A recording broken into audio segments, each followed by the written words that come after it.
Alors, bonjour à tous, heureux de vous retrouver à nouveau sur YouTube, chers amis, en ce vendredi 6 décembre 2024, 16h30, heure du Québec. Merci à ceux qui sont abonnés, ceux qui ne sont pas fait le maintenant.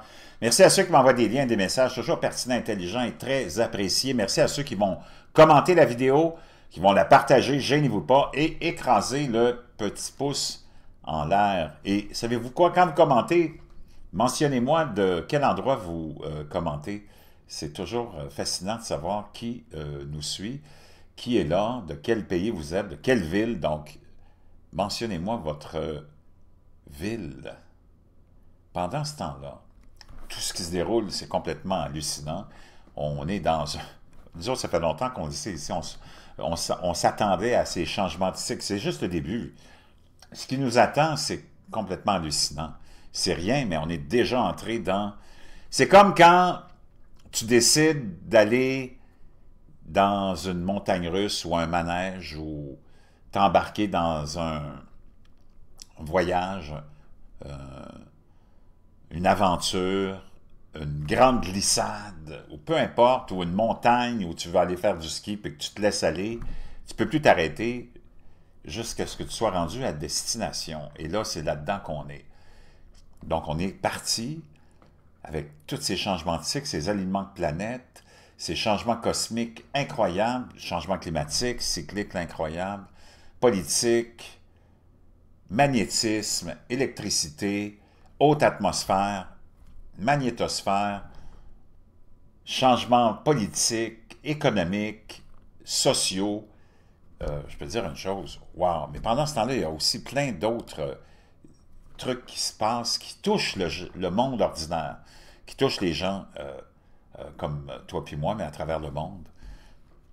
Et ça, c'est un petit clin d'œil, mais pas un clin d'œil, mais un petit arrêt qu'on fait pour aller voir ce qui se passe au niveau de gens qui sont touchés par toutes sortes de cataclysmes sociaux. OK? Mystérieuse maladie X fait l'objet d'une enquête après le décès de 79 personnes au Congo. J'en avais parlé peut-être un petit peu hier ou avant-hier. Les responsables de la santé publique de la santé en République démocratique du Congo espèrent connaître d'ici quelques jours la cause d'une épidémie de maladies infectieuses appelée maladie X. Ça fait longtemps qu'on entend parler de ça. Qui a rendu malade des centaines de personnes et tué au moins 79 personnes depuis la fin octobre. Près de 200 à 376 personnes atteintes d'une maladie grippale ont fait au moins grippale ont moins de 5 ans, a déclaré Jean Kessaya, directeur des Centres africains de contrôle et de prévention des maladies. Des cas de fièvre, des maux de tête, des toux, de difficultés respiratoires et d'anémie ont été signalés pour la première fois le 24 octobre dans la zone de santé de Panzi, dans la province du Kwango. Au sud-ouest du pays, les autorités nationales ont alerté le monde le 1er décembre. Nous avons un retard de près de 5 à 6 semaines et dans 5 à 6 semaines, beaucoup de choses peuvent se produire, a déclaré Kessaya. Jeudi, lors d'un appel hebdomadaire avec des journalistes, les tests en cours nous aideront à comprendre quel est le problème. La maladie est apparue à un moment où la grippe circule de plus en plus et le coupable est probablement d'origine aérienne, a déclaré Dieudonné Mouamba. Directeur général de l'Institut national de santé publique, des échantillons de patients sont analysés dans un laboratoire national de Kinshasa, à quelques 500 km de la zone grippale. Les tests pourraient être effectués dans les 48 heures, les résultats étant publiés ce week-end, ont indiqué les autorités. L'épidémie a revivé des inquiétudes quant à l'émergence d'un nouveau pathogène susceptible de se propager à travers le monde. Quelques années seulement après, la COVID-19 a forcé les pays à fermer leurs frontières, paralyser les activités économiques et sociales. Plus tôt cette année, la propagation d'une nouvelle souche de variole du singe a incité l'Organisation mondiale de la santé à déclarer la maladie comme une urgence de santé publique de portée internationale. Wow! C'est complètement hallucinant. Et c'est pas tout. Laisse-moi te revenir avec d'autres choses. Donc, avant de continuer, on va aller écouter un extrait du Dr Fauci en 2017, quelques jours après l'inauguration de Donald Trump dans son premier mandat. Ce qu'il avait à lancer comme mise en garde, c'est vraiment inquiétant. On va aller l'écouter. There is no question that there will be a challenge to the coming administration in the arena. Donc, il dit c'est incontournable, il va y avoir un grand défi pour la nouvelle administration, celle de Trump, dans l'arène des infections, des maladies infectieuses. Diseases, both chronic infectious diseases in the sense of already ongoing. Donc, celles qui sont déjà en train de se développer, les maladies infectieuses qui sont déjà en train de se développer. Disease, and we have certainly a large burden of that, but also there will be a surprise outbreak. Mais il y aura une explosion, une apparition mystérieuse, surprise. Ça, c'est en 2017, tout de suite après. On n'a même pas porté attention à ça, là. A surprise outbreak. And notice that... Incroyable. C'est complètement hallucinant. Et là, tu as un autre médecin du nom de Ortez, vous vous rappelez, qui a lancé cette mise en garde. Wow! Ça fait pas longtemps, là. C'est il y a quelques jours, je pense. Because this certainly isn't misinformation. Here we go. Viruses will be unlike certitude. Here's the reason why we need to care about this stuff. The certitude that Dr. Fauci said there. Donc lui, ce gars-là qui avait refusé le fameux chercheur, supposément Peter Ortiz, avait reçu un défi de Joe Rogan d'aller débattre avec Bobby Kennedy Jr. dans les années 2020, je pense, 2021, pendant qu'on était dans cette pandémie-là. Il avait refusé. Voici ce qu'il a à dire, parce que lui, il s'inquiète de la nomination de Bobby Kennedy en charge de la santé mentale et en charge de la santé en général des Américains. C'est lui qui va prendre la place de... Écoutez bien, c'est lui qui va prendre la place... Je vais vous montrer la photo.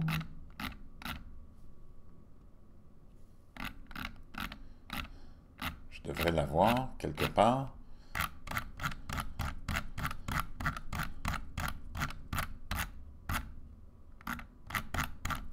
Bon, on le voit ici. De Rachel Levine, un trans qui a été nommé par Joe Biden et qui a été approuvé par les républicains aussi à l'époque, lors de son inauguration dans sa nouvelle administration à Joe Biden. Rachel Levine, un trans, un homme biologique, moi j'ai rien contre ça, c'est chacun sa vie sexuelle, mais un homme biologique qui s'habille le matin en se levant en femme, qui est vraiment pas en santé, qui est overweight, comme on dit, puis qui est en charge de la santé mentale, puis de la santé en général, puis il n'y a personne qui a dit quoi que ce soit quand on a fait cette nomination-là. Tous les républicains ont voté avec les démocrates pour le confirmer dans son poste. Tu n'as jamais entendu parler de lui avant que je t'en parle. Parce qu'il n'a rien fait. Ou elle, ou il, ou...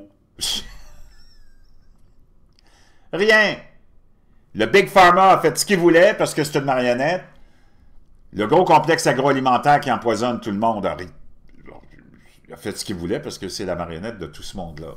Tu n'en as pas entendu parler. Ça, c'est le Deep State dans son déploiement le plus... Wow, et là, le plus... Wow, éloquent. Mais Bobby Kennedy, lui, il veut s'attaquer à tout ce monde-là. Donc, c'est pour ça qu'il est un petit peu démonisé. On va aller réécouter ce docteur-là qui s'inquiète, hein, celui qui n'avait pas relevé le défi de Joe Rogan d'aller débattre avec Bobby Kennedy. Will be massive surprise infectious disease outbreaks in the next administration. Here's the reason why we need to care about this stuff, Nicole, is that we have some big picture stuff coming down the pike. Donc, il dit, c'est pour ça que c'est important la nomination, comme par exemple de Bobby Kennedy, qu'on veut associer à l'idée d'être anti-vax, alors qu'il n'est pas anti-vax. Bobby Kennedy a pris tous les vaccins possibles et imaginables qui existent. Mais lui, il dit, c'est un choix personnel. Ils sont là, les vaccins, tu peux les utiliser si tu veux, ou ne pas les utiliser. Mais lui, il les a pris lui-même, personnellement, parce que tous les vaccins possibles et imaginables. Là, il dit qu'il faut se préparer à ce qui s'en vient. Quoi? Qu'est-ce qui s'en vient? Starting on January 21st. Big picture stuff coming up. Donc, des grosses affaires qui s'en viennent le 21 janvier 2025. Ben, de quoi il parle? Wild birds on the western part of the United States. Donc, on a la fameuse grippe Going aviaire. up in the north, it's getting into the poultry.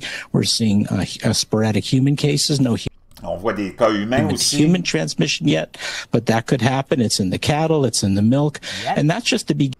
C'est dans les vaches et dans le lait. D'ailleurs, à propos de ça, je vais aller vous chercher le lien de ça.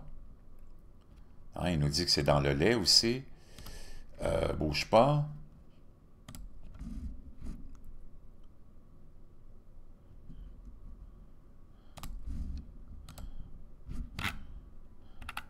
J'avais le lien ici. La USDS ordonne des tests sur le lait pour détecter la grippe aviaire. Le mandat ciblant les transporteurs de lait en vrac et les transporteurs laitiers vise à aider à identifier les troupeaux qui ont attrapé le virus qui s'est propagé parmi le bétail. On parle ici du lait cru. L'approvisionnement national en lait doit être testé pour la grippe aviaire en vertu d'un ordre fédéral annoncé vendredi par le ministère américain de l'Agriculture. Les entités manipulant du lait cru, tels que les transporteurs de lait en vrac ou les transformateurs laitiers, doivent collecter et partager des échantillons avec la USDA sur demande. L'objectif est d'identifier rapidement les troupeaux laitiers touchés par le virus de la grippe aviaire à l'origine des épidémies chez la volaille et les vaches laitières. Soit 718 000 troupeaux laitiers ont été touchés dans 15 États apparemment. Donc, wow, je peux dire une chose.